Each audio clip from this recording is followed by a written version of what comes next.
Hello friends, मैं Arun Vishwakarma Arun sir maths YouTube channel पर एक बार फिर से आप सभी का स्वागत करता हूं। आज की इस वीडियो में हम डिस्कस करने वाले हैं एमपीटेड वर्ग 3 पात्रता परीक्षा का जो एग्जाम का रिजल्ट है कब तक डिक्लेयर हो सकता है। हालांकि वर्तमान में तो अभी इसके एग्जाम चल रहे हैं। इसका एग्जाम जो है वो 30 नवंबर तक चलेंगे। आज हम बात करेंगे इसके एग्जाम का रिजल्ट कब तक आ सकता है। और इससे पहले मैंने एक चैनल पर वीडियो डाली थी जिसमें आप लोगों ने मुझे काफ़ी सपोर्ट किया।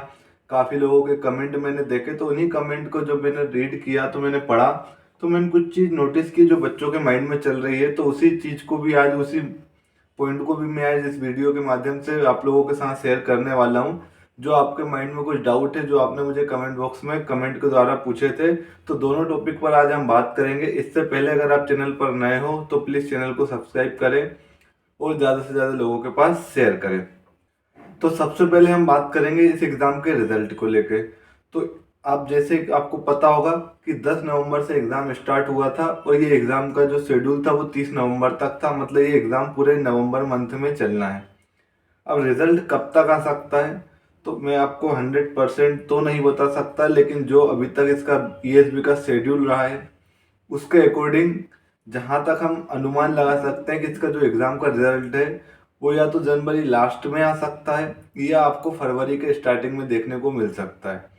तो दिसंबर में तो श्योर है कि यहाँ पर मुझे नहीं लगता कि इसका रिजल्ट आने वाला है, क्योंकि ईएसबी को आप भली भांति जानते होंगे ये कितनी लेट लतीफ़ी पे में काम करती है। तो जनवरी लास्ट कह सकते हैं आप, या फरवरी के स्टार्टिंग में आपको 100% इसका रिजल्ट देखने को मिल जाएगा।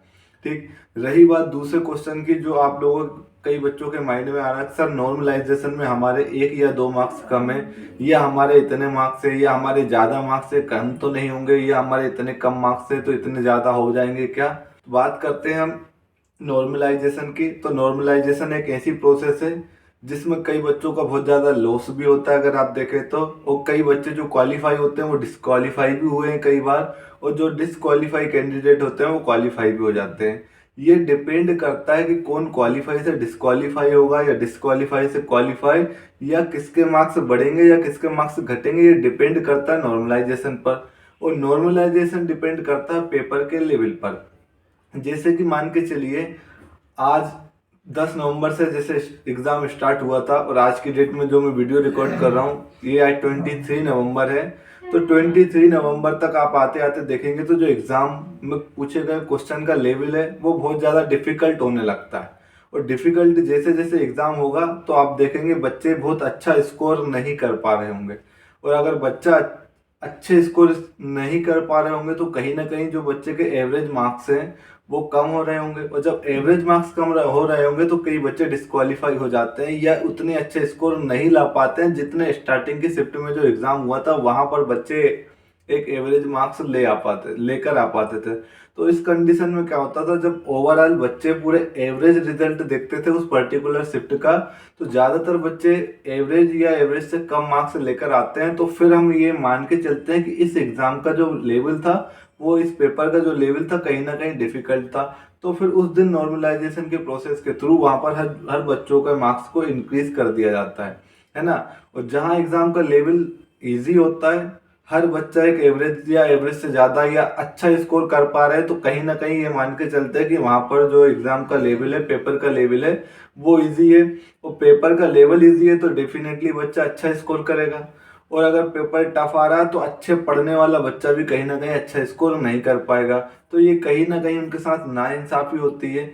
इस वजह से दोनों एग्जाम में जो एवरेज मार्क्स बच्चे लेकर आ रहे हैं, चाहे वो इजी वाली शिफ्ट हो चाहे वो हार्ड वाली शिफ्ट हो, तो वहां पर बच्चों को नॉर्मलाइज करना होता है, उनके मार्क्स को नॉर्मलाइज करना होता है, ताकि जिनका एग्जाम टफ आया तो उनके साथ नाइंसाफी ना हो। ये ईएसबी का मानना है ऐसा, और इसी बिहाफ पर ये नॉर्मलाइजेशन की प्रोसेस की जाती है कि जहाँ टफ शिफ्ट में बच्चे अच्छा स्कोर नहीं ला पा रहे हैं, तो उनको भी हम क्या कर सकते हैं, नॉर्मलाइजेशन के थ्रू एक एवरेज मार्क्स दे सकते हैं।